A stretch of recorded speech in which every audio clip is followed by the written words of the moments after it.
What's up guys, Joseph Gone here, back with my 2015 Jeep Cherokee. As you guys know, I've been having all kinds of problems with it, so I sold it. I told the buyer all the problems it has with it. I'm not scamming him. I sold it for $12,500, which is about $1,000 below what it would normally go for. So he's getting some equity in it because he seemed like a nice guy, so I gave him a deal on it. Today, I'm just going to show off the intake noise from the K&N air filter. I have another video up on that right here, where I show that it doesn't give you any sort of gas mileage improvement, and that's just an urban legend. I also have a minor exhaust leak, so that's going to make it sound even cooler, I guess. Here's the startup.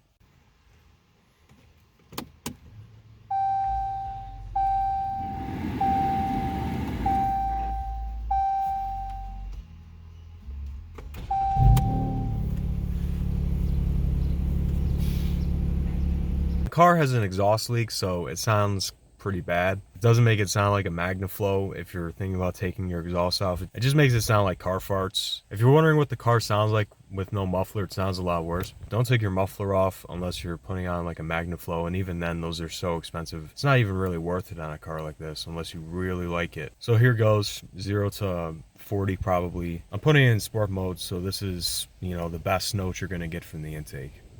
I have the start stop on. I'm gonna turn that off. And here we go.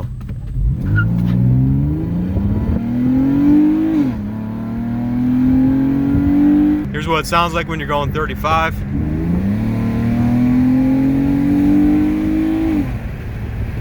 So here's 0 to 60.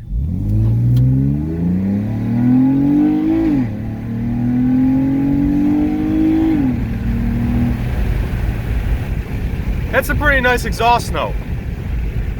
Here's some common questions and answers that I see about cold air intakes on the Jeep Cherokee Club forums.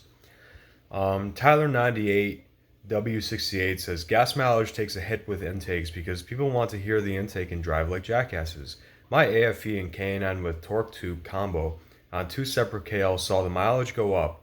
A proper cold air intake does not give you less mileage. Smoother intake tract equals engine works less, and you get to better highway fuel efficiency.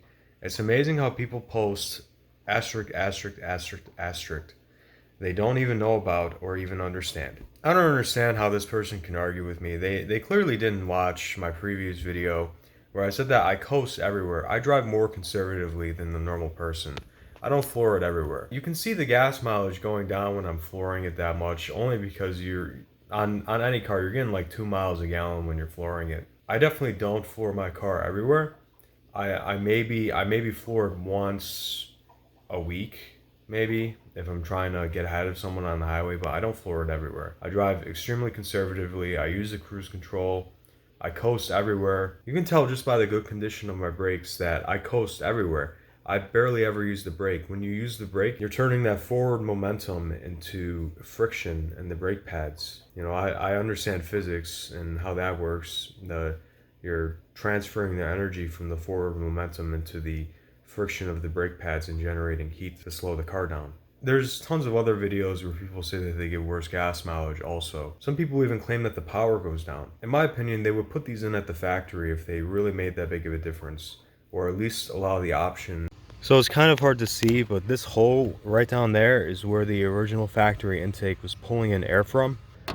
This is where it pulls air in right here. You can kind of see it.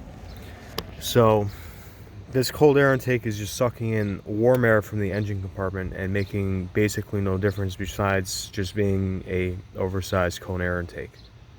Thank you guys so much for watching. I appreciate any feedback, even if it's negative. I appreciate positive feedback more though. But don't forget to comment, rate, and subscribe if you haven't already. And thank you guys so much for watching. I can't wait to make more videos. Please subscribe so that I know that people are watching and like my content. Have a nice day.